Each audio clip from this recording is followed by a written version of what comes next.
जब कोई हाथ और साथ दोनों छोड़ देता है, तब अल्लाह ताला कोई ना कोई उंगली पकड़ने वाला भेज ही देता है। बेबस की आंख से गिरने वाला एक आंसू न जाने कितनी इबादतों पे फौकियत ले जाता है। मिजाज में थोड़ी सख्ती लाजम है, लोग पी जाते हैं समंदर अगर खारा ना हो। मैंने कोशिशों को नसीब के आगे हारते और दुआओं को नसीब बदलते देखा है। अच्छे रिश्तों को वादों और शर्तों की जरूरत नहीं होती, इसके लिए सिर्फ दो लोग चाहिए जिनमें एक भरोसा कर सके और दूसरा उसे समझ सके।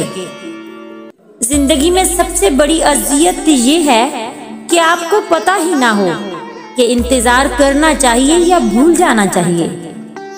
कुछ लोगों को हमारी जरूरत नहीं होती, वो सिर्फ ये देखते हैं कि हम उनके लिए किस हद तक मुफीद साबित होते हैं। रिश्ता जताया नहीं जाता, निभाया जाता है, फिर चाहे दूर रहो या पास।